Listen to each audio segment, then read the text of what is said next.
Bonjour et bienvenue à cette édition de la Tribune TVHR. Lors du dernier remaniement, en fait, le premier conseil des ministres de la nouvelle première ministre Christine Fréchette, on a appris qu'il y aurait la création d'un conseil des régions.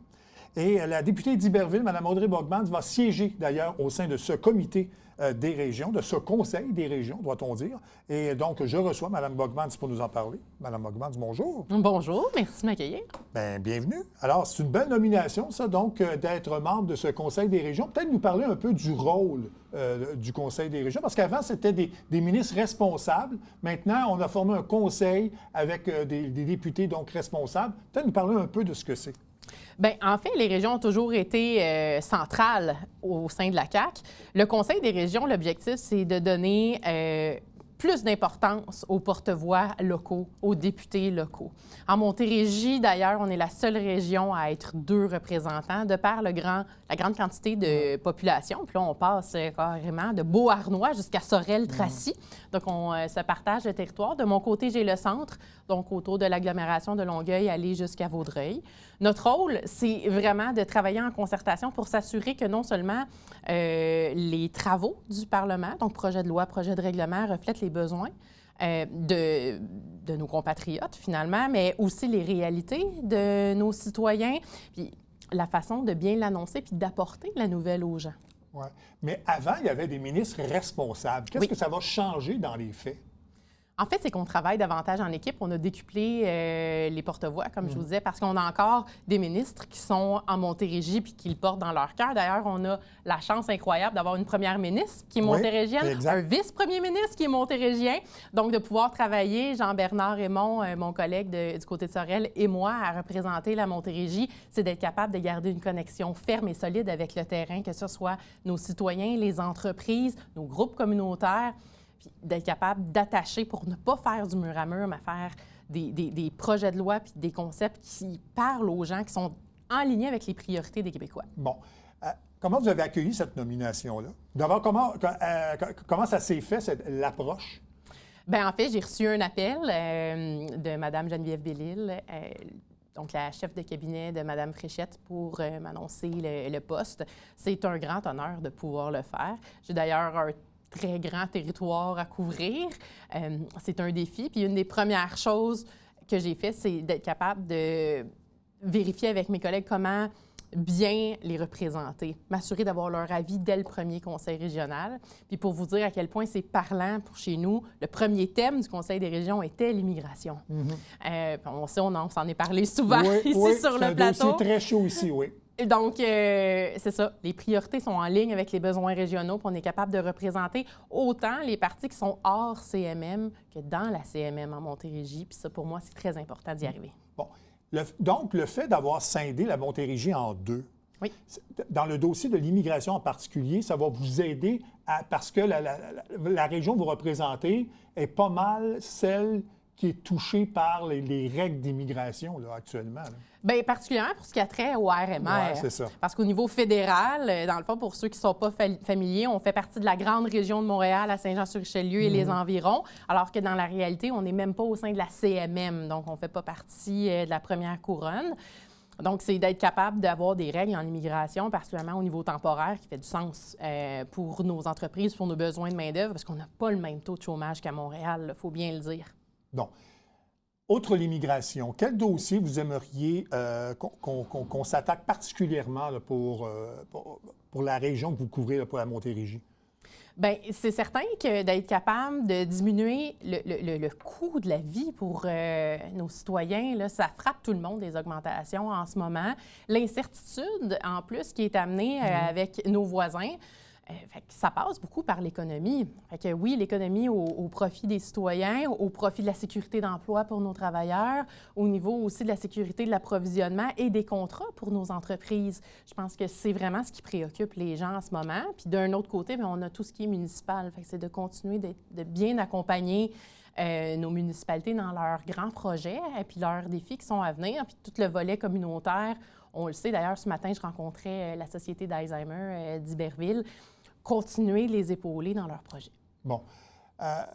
Évidemment, vous allez continuer d'avoir, je pense, beaucoup de municipalités rurales qui ont demandes qui ne ressemblent pas aux grandes villes, par exemple.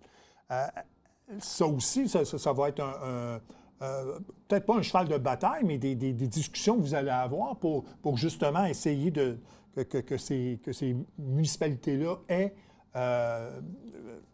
soient écoutées davantage. Tout à fait. Puis d'ailleurs, ça a été une de nos propositions. On a parlé de ce qui était CMM et des besoins de ce côté-là. Puis au niveau rural, bien, on a des dossiers à travailler, par exemple, au niveau des logements des travailleurs. Ouais. Là, c'est dans l'actualité. On a amené ça à l'attention du Conseil des régions. Bon. Donc, le rôle que vous allez avoir, là, je pense que vous allez être plus près des décisions, en fait, de la stratégie qu'on va avoir pour développer la Montérégie. C'est exactement ça, oui. D'être capable d'outiller, que ce soit au niveau du tourisme, par exemple, c'est vaste. Puis pour être capable de s'y retrouver au travers l'ensemble des régions du Québec, c'est un thème par rencontre. Puis je m'assure que les députés et les instances régionales soient consultés pour le thème, pour qu'on soit capable d'amener ce qui est pertinent et représentatif pour chez nous, en prenant bien compte de presque 3 réalités, je vous dirais, en effet. Oui.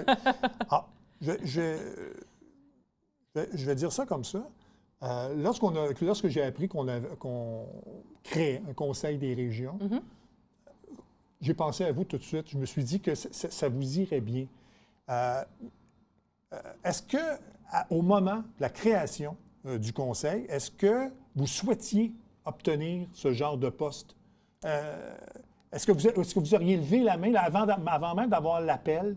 Est-ce que vous songiez à porter votre candidature pour être une des députées responsables? Bien oui, c'est sûr que c'est un grand privilège, puis c'est le fun d'avoir à le faire. Puis au-delà de ça, même, ça fait partie des idées que moi et plusieurs députés portions depuis un moment, là, de faire de la sorte. Fait que je trouve ça rafraîchissant aussi de voir à quel point on est capable d'avoir un impact, oui, dans la représentativité au travers le rôle, mais même dans l'influence, d'être capable de s'être concerté entre députés pour arriver à quelque chose comme ça. Puis ça démontre la grande ouverture, la grande écoute de Mme Fréchette à faire les choses différemment. Mais on ne s'en cachera pas, il n'y a pas beaucoup de temps, cependant. Vous n'aurez pas beaucoup de temps pour vous imposer parce que là, la session vient de reprendre. On va faire une pause et tout de suite après, on va tomber en campagne électorale. Donc, vous n'aurez pas beaucoup de temps pour imposer là, votre style ou ce qu'il va y avoir sur la planche à dessin. Là. Bien, je comprends ce que vous dites, mais les gens disaient la même chose avec Mme Fréchette là, au moment où elle a été élue chef, que c'était court, puis qu'on aurait probablement de la difficulté à voir sa vraie couleur, alors qu'on a pu voir que très rapidement, elle a su imposer sa cadence, son propre style. Puis, en lien avec les enjeux que je vous ai cités, là, justement, l'économie, son voyage à Washington a été important pour les gens de chez nous. La façon dont elle a pris position quand elle est allée rencontrer M. Carney pour notre zone défense ici à Saint-Jean, on est entendu, c'est porté, et c'est d'ailleurs dans les dossiers que je veux apporter au Conseil des régions. Fait on est capable de le faire, on est en ligne avec les priorités de Mme Fréchette. Le Conseil des régions, on ne vient que outillé un peu comme un roulement à billes pour être certain que ça se déploie puis que ça ait un écho dans nos régions. Parce que pour Mme Fréchette, comme pour l'ensemble de la CAQ, c'est les régions la base du parti. Bien, en fait, vous aviez appuyé Mme Fréchette dans la course à la chefferie.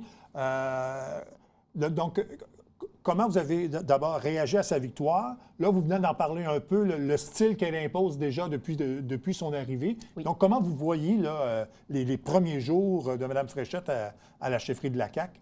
Bien, elle l'a dit, hein, que c'était comme l'arrivée du printemps. C'est l'effet que ça m'a fait littéralement. Puis par la suite, d'ailleurs, le beau temps est littéralement arrivé à l'extérieur.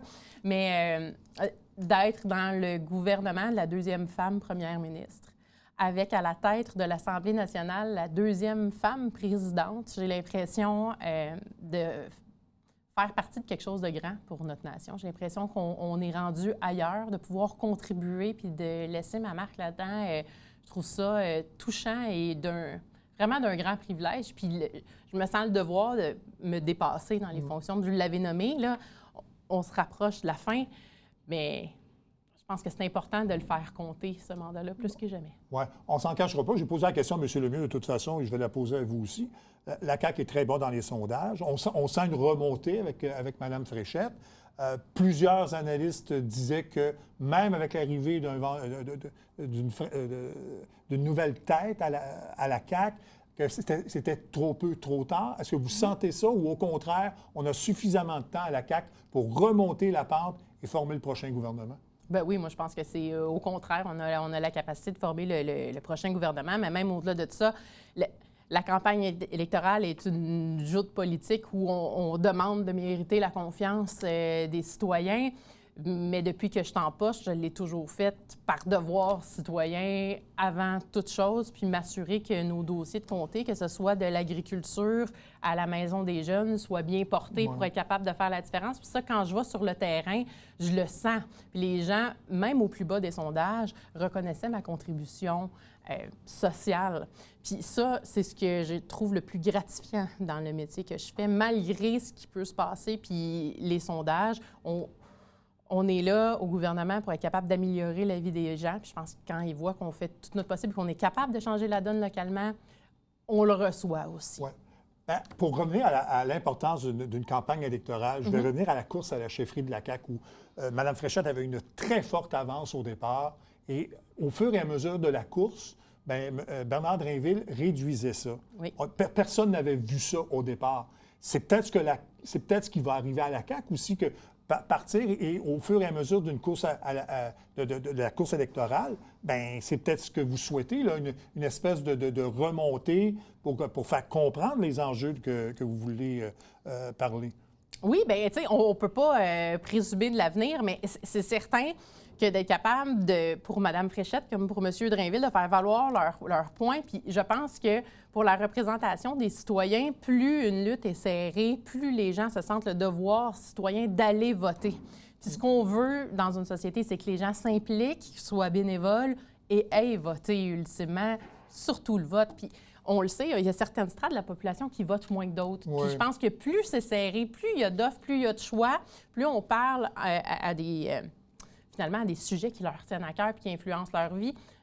Je pense que la prochaine élection qui s'en vient, on risque d'avoir un bon taux de participation. En tout cas, c'est ce que je souhaite. Oui, puis ça risque aussi, là, pour une rare fois, là, d'avoir vraiment 3 camps vraiment différents qui vont défendre des idées vraiment différentes. Alors, les gens auront à choisir là-dedans. Donc, je pense que ça va être très, très, très important de bien cibler le message et puis de faire comprendre ce qu'on veut à la population. Absolument. Puis on a une chef qui appartient à une nouvelle génération, les chefs de l'opposition aussi. Je pense que la façon de faire la politique a évolué. La prochaine campagne va en faire la preuve. En fait, peut-être un peu pour expliquer aux gens, là, les gens qui parlent des vieux partis. Oui, c'est peut-être des vieux partis. Là, on parle du Parti libéral et du Parti québécois, mais ce sont de jeunes chefs. Et ça, c'est rafraîchissant, peu importe le parti, de voir que qu'on rajeunit un peu les têtes d'affiche des partis, parce qu'on peut dire que c'est des vieux partis, mais ça reste des jeunes politiciens qui ont beaucoup de potentiel et puis qui peuvent amener beaucoup de choses. Absolument. C'est la représentativité des secteurs d'activité, de quels ils proviennent aussi. Puis pour parler de notre vice-premier ministre, là, M. Lafrenière, un policier en communication, qui a fait entre autres les forces armées, on a, je trouve, dans notre gouvernement, des personnes clés puis une représentation pour être capable de faire avancer les dossiers à Saint-Jean. Bon. Est-ce que la victoire de Mme Fréchette vous fait pencher à un retour pour le prochain mandat ou votre décision était déjà prise de revenir? Bien, moi, c'est un grand privilège. Je l'ai dit plusieurs fois de servir les citoyens, puis ça va me faire vraiment plaisir de revenir. Oui. Donc, vous confirmez que vous serez de la course à la prochaine campagne? Oui, monsieur. Parfait. En terminant, j'aimerais qu'on parle des deux... vous allez participer à 2 événements cyclistes, je pense, au cours de l'été. Là, oui. Le défi Pierre-Lavoie puis celui du lac Champlain, je pense aussi. Tout à fait, le circuit cycliste du lac Champlain, qui a des centaines de bénévoles, d'ailleurs, de la municipalité qui s'impliquent. Fait qu'on trouvait ça le fun de démarrer, justement. C'est juste la semaine du 1000 km et de la boucle. La première activité est le circuit cycliste. Donc, en effet, on démarre par là. Bon, puis le défi Pierre-Lavoie encore cette année, hein, c'est ça? Oui, bien là, on part de Saint-Jean. La majorité des boucles se font du côté d'Iberville. Puis d'ailleurs, l'école qu'on parraine est du côté d'Ange Gardien parce que c'est le premier arrêt du ravito de la grande boucle de 135 km. C'est chez nous, donc... que vous êtes déjà entraîné pour le faire, donc cette année, ça va être un peu moins... Ça risque d'être un peu moins difficile? Bien, l'année passée, j'étais la petite nouvelle. Là. Le but, c'est tout le temps d'avoir un petit nouveau là, à Pierre-Lavoie. Fait que j'espère passer au débutant intermédiaire. Ce ne sera pas moi le niveau expert, ça, je vous le confirme. Donc, Mme Bogman, on va vous souhaiter une bonne fin de session parlementaire. Elle sera importante pour s'implanter en vue de la campagne électorale qui suivra à l'automne. Merci infiniment d'être venu à l'émission. Bien, ça nous fait plaisir. Puis c'est à surveiller. Hein. Vendredi, on ouvre Unité aînée ici. C'est une bonne nouvelle. Puis d'ailleurs, la semaine prochaine, on ouvre plus de 80 places en CPE du côté de Saint-Paul-d'Abbotsford. Donc, bon, bien, parfait. Travail. Merci beaucoup. On va suivre ça de près. Merci. Merci on fait une courte pause et on vient tout de suite après.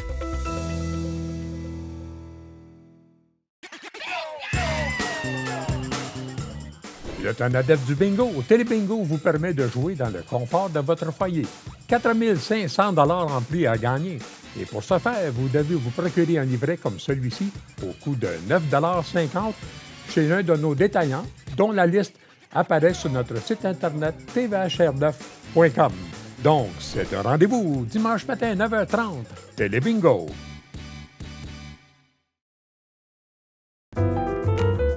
À tous les mois, écoutez Dans l'œil de Miss Ray et rencontrez des artistes et des organismes qui contribuent à la diversité culturelle de notre belle région.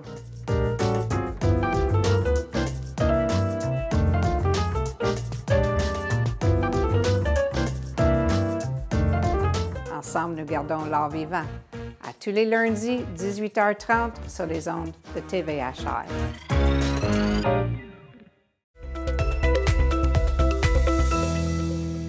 Les résidents d'Iberville connaissent très bien la cantine chez Réal. Probablement tout le monde à Iberville ou à peu près sont allés manger à cet endroit. Et tout récemment, la cantine changeait de propriétaire après 25 ans d'existence. Et pour nous en parler, on a les nouveaux propriétaires de la cantine, Alexandra Gélina-Beauvais et Guillaume Alain. Merci d'avoir accepté l'invitation. Bienvenue à l'émission. Merci. D'abord, qu'est-ce qui vous a attiré pour finalement acheter la cantine chez Réal? Mais en fait, moi puis Guillaume, on a grandi à Iberville. On vient d'Iberville. Puis on allait à la cantine depuis qu'on est tout petit. Puis on connaissait Luc et Julie. Ils nous servaient toujours. Puis on savait que Luc, il voulait vendre. Puis il voulait pas vendre à n'importe qui. Puis il nous a offert. Il nous a offert l'opportunité. Ouais. Puis on a regardé avec lui. Je dirais que Luc, c'était son bébé. Fait qu'il voulait être sûr que ça s'aille entre bonnes mains. Fait que là, c'est pour ça qu'il nous a approchés. Il m'a demandé, hey, ça te tenterait-tu? Fait que j'ai dit, ben oui, pourquoi pas rentrer dans une nouvelle expérience de vie. Puis, ouais. Mais est-ce que vous êtes des entrepreneurs à la base? Moi, oui, j'ai déjà une entreprise de nettoyage, Entretien Prolex. Guillaume, il n'était pas entrepreneur avant. Donc, c'est sa première expérience. Mais entre une entreprise de nettoyage et une cantine, ça ne se gère pas de la même façon. Non, ça ne se gère pas de la même façon. C'est deux domaines différents. C'est sûr que moi, ma compagnie, je l'ai commencé de zéro. Et là, on fait un reprenariat parce que tout est déjà bâti. Donc, c'est d'autres... Et tu disais, Guillaume, avant l'entrevue, que le fait de prendre une entreprise qui est quand même une institution, Iberville, là, disons-le que la cantine chez Réal, tout le monde connaît ça, là, ça ajoute une pression parce qu'il faut maintenir l'image et la qualité de la place. Hein? Oui, exactement. Pour vrai, là, c'est ça qui est... Moi, ça m'a donné de la pression personnellement parce que je veux garder la qualité. Puis... C'est ça. Excuse-moi, c'est ça. Là. Non, mais c'est ça, exactement. Ouais. Puis, vous ne souhaitez pas faire de changement majeur. Là. Vous souhaitez garder la cantine comme elle est actuellement. Là. Oui, on garde la cantine actuellement. On garde les mêmes partenaires. Tu sais, notre viande vient de la boucherie. On a de la qualité puis on veut garder ça. On garde les mêmes employés. On a des piliers comme employés. C'est sûr et certain qu'on en a ajouté. Mais oui. Mais ça va aider. Je te le disais aussi avant l'entrevue, que le fait de garder le même personnel, particulièrement dans la cuisine, ça va permettre aux gens d'avoir la même qualité, la même odeur, le même goût qu'avant. Parce que si on avait changé tout le personnel, mais ça aurait peut-être amené un peu de changement. Oui, c'est ça. Puis ça l'aide pour la transition parce que je te dirais que le monde, le changement de face, ça leur fait peur aussi, là. Vu qu'ils voient les mêmes personnes dans la cuisine préparer leurs affaires, je te dirais que ça a beaucoup aidé dans la transition. Ouais. Ouais. Parce que vous héritez d'une clientèle fidèle. Comment ça se passe depuis que vous avez acheté la cantine? Oui, on a une très belle clientèle fidèle, 2000 clients par semaine. Puis, on voit une belle augmentation parce qu'on a commencé les réseaux sociaux, hein, Facebook, TikTok. Les gens aiment ça, contribuent. Puis aussi, on a la machine Interac maintenant. Bon. Ça aussi, le monde l'attendait, là. Oui, parce qu'ils prenaient juste de l'argent comptant jusqu'à tout récemment, c'est ça? On avait un guichet sur place, mais là, on a mis la machine Interac. Puis pour nous, ça facilite la gestion. Oui, tout à fait. Tout à fait. Oui. Mais là, donc, il y a une transition. Les anciens propriétaires sont encore avec vous là, pour vous aider à vous acclimater là, à votre nouvelle, acquisition. En fait, Luc et Julie ont terminé le 24 avril. OK. Donc, c'est tout récent, oui, c'est ça? Oui, tout récent. On leur a fait un bel événement le 25 avril. On a eu vraiment beaucoup de personnes. C'était beau. De temps en temps, Luc, il vient faire son petit tour. Hein? C'est normal. Il veut s'assurer que tout roule. Mais oui, on est en bon terme. Ils ne seront peut-être pas loin non plus. Si vous avez besoin de conseils, ils vont vous aider. Exactement. Puis nous prêter main forte si jamais on a besoin dans l'été. Ouais. Vous avez parlé des médias sociaux. Évidemment, ça peut vous amener une nouvelle clientèle, l'utilisation des médias sociaux? Oui, c'est sûr et certain que j'aimerais qu'on apporte plus de familles. Oui. On a beaucoup de personnes âgées, c'est notre clientèle cible. Et le midi, on a beaucoup de travailleurs. Mais on commence à avoir une belle augmentation le samedi de famille. Oui, OK. Oui. Bon. Donc, il n'y a pas de changement majeur. Est-ce que vous allez apporter quand même votre touche personnelle, soit dans le menu ou dans la décoration de la cantine, ou c'est-tu dans vos plans? Le menu, pas pour cette année, mais la décoration de cantine, ça va venir éventuellement. Là. OK. Oui, là, petit peu. Là. Principalement, là, on sécurise nos bases, on apprend tout, puis... On est là pour notre équipe. Oui, c'est ça. Bon, mais à part l'attrait de la cantine, est-ce que vous trouvez ça difficile? Parce que là, vous êtes propriétaire, vous êtes patron, vous décidez, vous prenez les décisions. Est-ce que vous trouvez que c'est difficile ou au contraire, ça se fait très bien? Bien, moi, personnellement, je te dirais que c'est plus difficile pour moi parce que j'avais pas d'entreprise avant. Là, je prends des petits cours ici et là avec des leaders pour m'aider vraiment à avancer là-dedans. Puis, j'ai trouvé ça difficile au début, là, je ne mentirais pas. Là. Puis, plus que ça avance, plus que ça devient fluide, plus que... Ouais. Oui, moi, j'ai trouvé ça très difficile parce que ma première entreprise, je suis vraiment structurée. J'ai mis des processus en place. Puis là, quand je suis arrivée à la cantine, il n'y avait pas de processus, donc ça m'a vraiment beaucoup challengée. Fait que j'ai mis en place des processus RH, tout ça. Oui, c'est ça. Donc, la clientèle est restée fidèle. Il n'y a pas eu pas de réticence, mais tu sais, des fois, quand on a peur du changement, souvent, mais comme il n'y a pas eu de changement majeur, je pense que la transition, c'est très bien fait au niveau de la clientèle. Oui, puis qu'est-ce qui a aidé, c'est qu'on est jeune, puis on vient de Saint-Jean. Oui. Puis moi, bien, principalement, je siège dans l'aile jeunesse de la Chambre de commerce. Oui, OK. Donc, on est aussi finaliste au gala dans la catégorie reprenariat cette année. Donc, tu sais, on est des gens de Saint-Jean qui s'impliquent dans notre communauté, puis ça, c'est important. Oui. On va oser poser cette question-là, mais est-ce que ça pourrait vous donner le goût, par exemple, d'ouvrir votre propre cantine ou votre propre restaurant? Ou c'est trop tôt pour faire ça? Moi, je te dirais qu'il est comme un petit peu trop tôt pour dire qu'on partirait un autre restaurant à nous. Pour ce qui est d'ouvrir une franchise, peut-être réelle, pourquoi pas, je ne sais pas, mais l'avenir nous le dira. Mais est-ce que ça t'a donné une fibre entrepreneuriale? Parce que tu n'étais pas entrepreneur avant. Est-ce que ça t'a donné cette espèce de, je vais utiliser le mot anglais, drive-là de diriger tes propres affaires? Oui. Pour vrai, là, oui. Là, je patoche dedans, puis ça va bien, là. Là, j'ai le goût de... C'est sûr qu'on voit grand, nous, là, moi et Alexandra, là. C'est sûr que, oui, ça m'a donné le goût de continuer là-dedans, puis peut-être ouvrir d'autres choses, on ne sait pas. Oui. Pour revenir aux approches de l'achat de la cantine, bon, on vous a approché, mais d'abord, est-ce que vous avez été surpris qu'on vous propose d'acheter la cantine? Ou pas vraiment?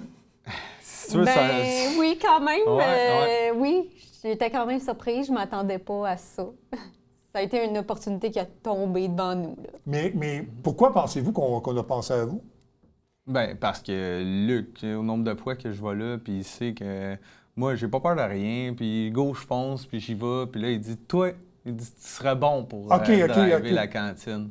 Fait que c'est là que j'ai dit, ah, ben, attends un peu, là, tu sais, je vais penser à ça. Fait que je suis arrivé chez nous en mangeant ma poutine, puis j'ai demandé à Alexandra, j'ai dit, hey, toi, là, ça te tenterait-tu qu'on ait une cantine ensemble? Elle a dit, pourquoi pas? Fait qu'on a sauté là-dedans. C'est ça. Parce que, expérience personnelle, au nombre de fois où j'allais à l'ancien Patio Vidal, j'avais quasiment des parts dans l'entreprise parce que j'y allais souvent. Donc j'étais un peu propriétaire. Ça aurait pu être votre cas également. Parce que quand on y va une fois, souvent les cantines, quand on aime ça, on adopte ça, on ne veut pas aller ailleurs. Et puis c'est un peu ça. Exact. Donc ça se passe bien. C'est depuis janvier, je pense, que vous êtes propriétaire de la cantine. Hein? Oui. Bon. Est-ce qu'il y a des choses pour l'été qui s'en vient ou pas vraiment? On va maintenir le statu quo pour l'instant? Oui. Oui, on va tenir ça. C'est sûr qu'on va sûrement faire un événement avec des partenaires locaux. Oui. Ouais. Ça, c'est sûr et certain. Il va y avoir des événements qui vont se faire avec les partenaires. Là, on est pour parler pour l'instant. On va le diffuser quand ça va être prêt. Là. Parfait. Oui, exact. Bien, félicitations, bravo. Et puis, longue vie à la cantine chez Réal. Et puis, ben oui. On va continuer d'y aller. Pour un autre 25 ans, Exactement. Minimum. Comme Minimum. Oui, c'est ça. Merci beaucoup. Merci. Ça complète cette édition de la Tribune TVHR. Merci beaucoup d'avoir été là. À la prochaine. Au revoir.